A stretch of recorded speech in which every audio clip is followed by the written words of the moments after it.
अगर आप मेरे चैनल पर नए हैं तो सब्सक्राइब करें और मज़ीद आने वाली कहानियाँ सुनने के लिए बेल नोटिफिकेशन को ऑन कर लीजिए। आइए कहानी सुनाऊं। हमारी शादी को कुछ ही वक्त गुजरा था।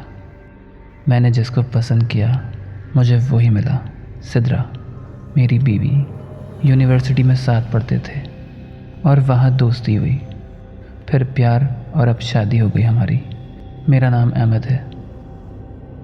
सिद्रा, कहीं घूमने चलें क्या? कहाँ जाना है? सिद्रा बोली। तुम बताओ कहाँ चलें? जहाँ आपका दिल करे। ओके, चलो फिर आउट ऑफ सिटी चलते हैं। 5 दिन की छुट्टियाँ हैं और हम लोग कहीं गए भी नहीं अब तक घूमने के लिए। चलें, फिर कब निकलना है? सिद्रा बोली। आज रात। तुम सामान पैक कर लो, हम बाय रोड जाएंगे। रात 10 बजे हम घर से निकल गए। मौसम खासा अच्छा हो रहा था। आसमान पर बादल थे पर शायद बारिश का कोई इम्कान नहीं था। हम बस घर से निकल चुके थे पर अब तक ये डिसाइड नहीं कर पाए थे कि जाना कहाँ है आखिर। अब हमारी गाड़ी शहर की हदूद से बाहर निकल चुकी थी। हम दोनों बातें करते हुए जा रहे थे।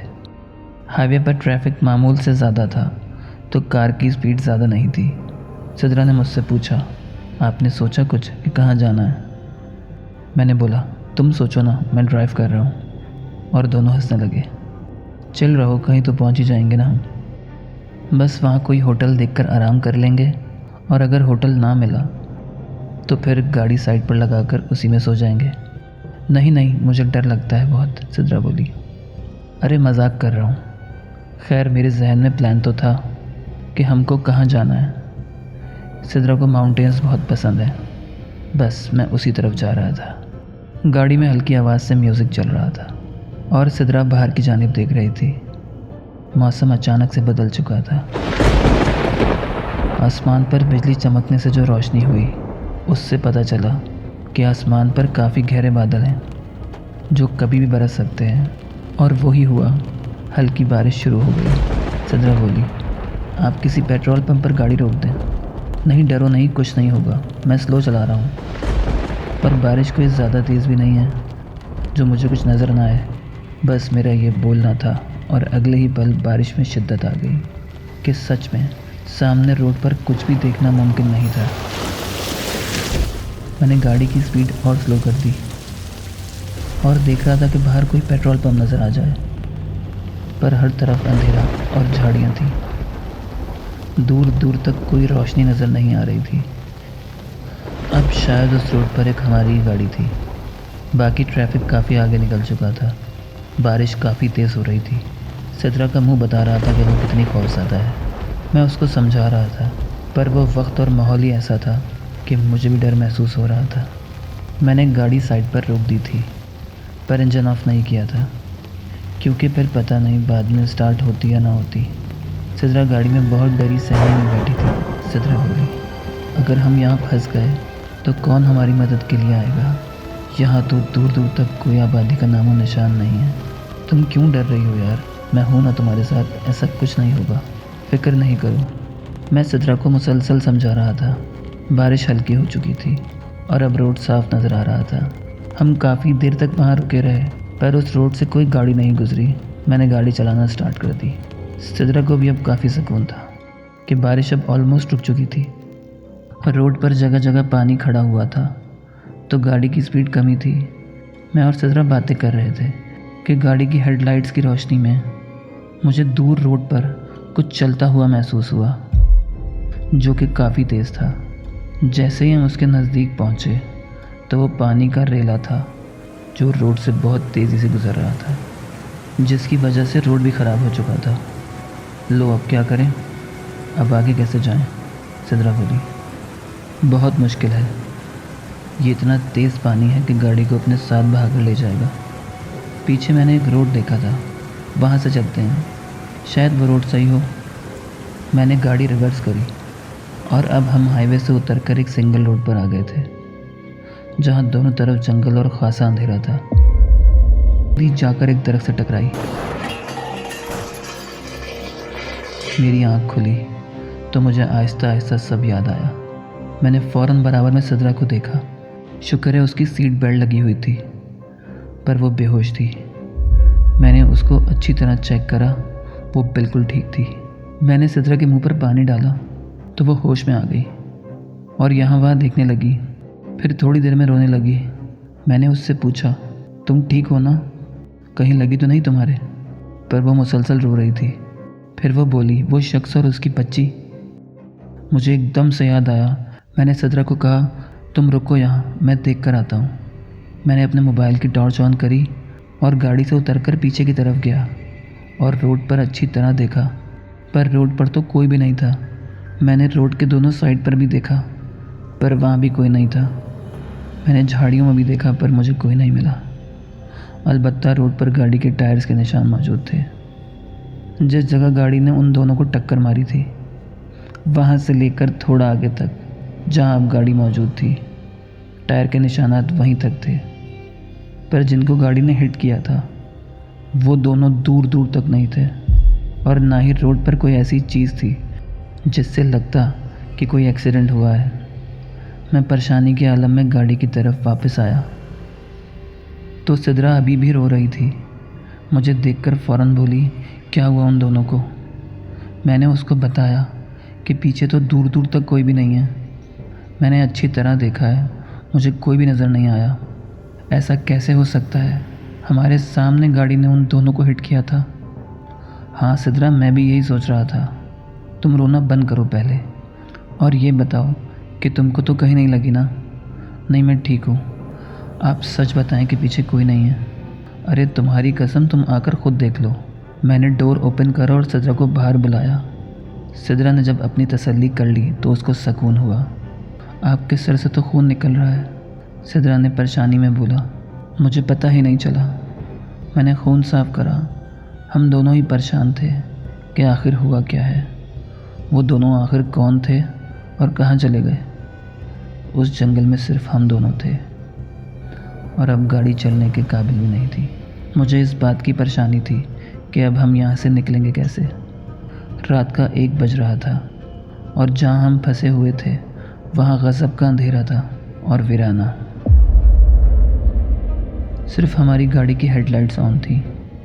दूर दूर तक आदम ना आदम साथ। जो वाक़या भी पेश आया था उसकी वजह से सिद्रा बहुत डरी हुई थी। मैं उसको समझा रहा था कि मैं तो सामने रोड पर ही देख रहा था, फिर वो शख्स और बच्ची अचानक गाड़ी के सामने आए कैसे और कहाँ से? मैंने 1 सेकंड के लिए अपनी नज़र हटाई होगी, और गाड़ी की इतनी ज़बरदस्त टक्कर लगने के बाद वो दोनों आखिर चले कहाँ गए और कैसे? बस मेरे जहन में यही सवाल था, जबकि सिद्रा खासी डरी हुई थी। उस वीरान रोड पर हमारी गाड़ी की लाइट्स की रोशनी के अलावा और कोई दूसरी लाइट नहीं थी। एक अनजाना सा खौफ फ़िज़ा पर तारी था, क्योंकि हम जंगल के बीचों बीच फंसे हुए थे और यही सोच रहे थे कि अब करें तो क्या करें आखिर। और जो वाक़या अभी पेश आया था उससे हम दोनों के जहनों पर खौफ तारी था। मोबाइल भी काम नहीं कर रहा था। किसी को कॉल करके मदद के लिए ही बुला लेते। उस खौफनाक वीराने में हम दोनों अकेले थे। सुबह होने में अभी बहुत टाइम था। सिद्रा, तुम परेशान मत हो, कुछ नहीं होगा। मैं हूं ना तुम्हारे साथ। हम सही सलामत अपने घर पहुंच जाएंगे। अभी मैं उससे बात ही कर रहा था कि सामने गाड़ी की लाइट्स की रोशनी में कोई चीज़ नज़र आई, जिसको सिद्रा ने भी देखा। वो जो चीज़ भी थी बहुत तेज़ी से गायब हो गई। बस झाड़ियाँ हिल रही थी। मैंने डैशबोर्ड से पिस्टल निकाली, क्योंकि कोई जंगली जानवर भी हो सकता है। कुछ देर तक सामने कोई हलचल नहीं हुई। फिर हमारी गाड़ी के पीछे से किसी की आवाज़ आई, जैसे कुछ लोग आपस में बातें कर रहे हों। मैं फ़ौरन गाड़ी से उतरा और पीछे गया। मोबाइल की टॉर्च में मैंने देखा, पर दूर दूर तक कोई नज़र नहीं आया, जबकि मैंने साफ आवाज़ में लोगों को बातें करते हुए सुना था। मैं अभी देख ही रहा था पीछे कि मुझे गाड़ी का शीशा टूटने की आवाज़ आई, और उसके फ़ौरन बाद एक चीख की, जो कि यकीनन सिद्रा की थी। मैं फ़ौरन गाड़ी के पास भागा, पर गाड़ी का दरवाज़ा खुला हुआ था और सिद्रा वहाँ मौजूद नहीं थी। मैंने चारों तरफ अच्छी तरह देखा, और सिद्रा को आवाज़ें दी, पर हर तरफ वीराना और सन्नाटा था। मैं बहुत ज़्यादा परेशान था और ज़ोर ज़ोर से चिल्ला रहा था कि दूर से मुझे सिद्रा की चीख की आवाज़ आई। मैंने पिस्टल निकाली और उस जानिब भागा जहाँ से सिद्रा की आवाज़ आई थी। मैं जंगल में भागता जा रहा था। मोबाइल की टॉर्च में जितना नज़र आ सकता था देख रहा था। मैं भागते भागते काफ़ी आगे निकल आया था, पर दूर दूर तक सिद्रा का कोई नामो निशान नहीं था। हर तरफ अंधेरा ही अंधेरा था। मेरी परेशानी में मुसलसल इजाफा हो रहा था। मैं भागते भागते मज़ीद आगे निकल आया था। अब मेरे सामने एक कच्चा रास्ता था। मेरी नज़र ज़मीन पर पड़ी तो सिद्रा का दुपट्टा पड़ा हुआ था। मैंने दुपट्टा उठाया और उस कच्ची सड़क पर भागना शुरू कर दिया। थोड़ा ही आगे पहुंचा था, मुझे कुछ घर नज़र आए जो अंधेरे में डूबे हुए थे। मैंने वहां पहुंचकर सिद्रा को पुकारना शुरू कर दिया, पर कोई जवाब नहीं आया। इतनी खामोशी थी कि मुझे मेरी सांसों की आवाज़ आ रही थी। 5 से 6 घर थे वहाँ। मैंने पहले एक घर में देखा, फिर दूसरे और फिर तीसरे, जो बिल्कुल खाली पड़े हुए थे और उनकी हालत यही बता रही थी कि बरसों से यहाँ कोई नहीं आया हो जैसे। बाकी के 2 घर थोड़ा दूर बने हुए थे। मुझे एक घर में से हल्की सी रोशनी नज़र आई। मैं फ़ौरन उस घर की तरफ भागा। मैं जैसे ही घर में दाखिल हुआ तो सामने ज़मीन पर एक औरत बैठी हुई थी। एक मोमबत्ती जल रही थी उसके सामने। मैंने उस औरत को पुकारा तो उसने मेरी तरफ घूर कर देखा। वो ज़्यादा उम्र की नहीं थी। मैंने उससे पूछा कि आपने यहाँ किसी लड़की को देखा है? मैंने सिद्रा का हुलिया बताया। वो औरत बस मुझे घूरे जा रही थी। फिर उसकी आवाज़ आई, आ गए तुम? मुझे तुम्हारा ही इंतज़ार था। मैंने परेशानी में आकर कहा कि क्यों, मेरा इंतज़ार क्यों? अगर आपको पता है सिद्रा के बारे में तो प्लीज़ मुझे बता दें। सामने कमरे में जाओ, वो बोली। मैं कमरे की जानिब गया तो वहाँ ज़मीन पर एक बच्ची और एक आदमी पड़ा हुआ था, ज़ख्मी हालत में, पर सिद्रा मौजूद नहीं थी। मैं वापस बाहर आया और उससे पूछा, ये सिद्रा नहीं है? तो वो बहुत गुस्से से बोली, ये मेरा शौहर और बेटी है जिनको तुमने अभी मारा है अपनी गाड़ी से। मेरा जहन एकदम से पीछे चला गया और वही मंजर मेरी आंखों के सामने घूम गया जब गाड़ी के सामने बच्ची और आदमी आए थे। मैंने फ़ौरन उस औरत को बोला कि मुझे माफ़ कर दो, ये जो कुछ भी हुआ बहुत अचानक हुआ। मैंने ब्रेक्स लगाए थे पर ये दोनों मेरे बहुत करीब थे। लेकिन नहीं, मैं तो फ़ौरन गाड़ी से उतरकर पीछे की तरफ देखने के लिए भागा था, पर वहाँ कुछ भी नहीं था। मेरी हालत बहुत ख़राब थी। मैं बस उससे बोले जा रहा था। मैंने उस औरत से कहा, मैं इनका इलाज करवा दूँगा अच्छे हॉस्पिटल में ले जाकर, बस आप मुझे सिद्रा का पता बता दें। वो कहाँ है और किस हालत में है? उसने कहा, जाओ उस कमरे में। मैं उस कमरे की तरफ वापस बढ़ा जहाँ वो बच्ची और आदमी मौजूद थे। मैं जैसे ही उस कमरे में दाखिल हुआ तो मेरी हैरत की इंतहा नहीं रही ये देखकर कि सामने कोई मौजूद नहीं है जहाँ अभी थोड़ी देर पहले वो बच्ची और आदमी मौजूद थे। मैं वापस कमरे से बाहर उस औरत के पास आया तो वहाँ भी अंधेरा। मैंने मोबाइल की टॉर्च से देखा तो वो औरत मौजूद नहीं थी और ना ही कोई मोमबत्ती। कमरा ऐसा था जैसे बरसों से यहाँ किसी ने कदम तक ना रखा हो। मेरा दिल ज़ोर ज़ोर से धड़क रहा था। मैं बाहर की जानिब भागा और यही सोच रहा था कि ये सब हो क्या रहा है आखिर, ये लोग हैं कौन और सिद्रा कहाँ है। मैं उस घर से बाहर आ चुका था। मेरा जहन माऊफ हो रहा था ये सब बातें सोचकर। फिर मुझे दूर से एक चीख सुनाई दी जो कि यकीनन सिद्रा की ही थी। मैं फ़ौरन उस जानिब भागा। चारों तरफ वीराना था। मैं थोड़ा ही आगे पहुंचा तो सामने रोशनी नज़र आई जो कि एक 4 दीवारी के अंदर से आ रही थी। मैं उस दीवार के पास पहुंचा और दरवाज़ा ढूंढने लगा, पर शायद उस तरफ कोई दरवाज़ा मौजूद ही नहीं था। तो मैंने दीवार पर चढ़कर अंदर की तरफ देखा तो बहुत से लोग सफ़ेद कपड़ों में मौजूद थे और उनके बीच में ज़मीन पर सिद्रा लेटी हुई थी। और साथ ही वही बच्ची और आदमी पड़ा हुआ था। मैं फ़ौरन अंदर कूदा और सिद्रा की तरफ लपका। सब लोग पीछे हटते गए और सामने वही औरत नमूदार हुई, जो कि अब किसी और ही रूप में थी। सफ़ेद साड़ी में मलबूस, बाल खुले हुए, बहुत ही खौफनाक लग रही थी। वो लोग जो कोई भी थे, पर इंसान नहीं थे। उस औरत की आवाज़ आई, ये मेरी बेटी और शौहर थे, जिनको तूने बेदर्दी से अपनी गाड़ी के नीचे कुचल डाला। अब इनका बदला हम इस लड़की की बलि देकर लेंगे। मैंने अपनी गन निकाली और उस औरत पर फायर किए, पर गोली उससे आर पार हुई, जैसे वो औरत वहाँ मौजूद ही ना हो। सिद्रा बेहोश थी। मैंने जाकर सिद्रा को हिलाया, पर उसने कोई हरकत ना करी। वहाँ जितने भी लोग थे, सब आहिस्ता आहिस्ता हमारी तरफ बढ़ रहे थे। मुझे जितनी भी सूरतें आती थीं, मैंने ज़ोर ज़ोर से पढ़ना शुरू कर दी।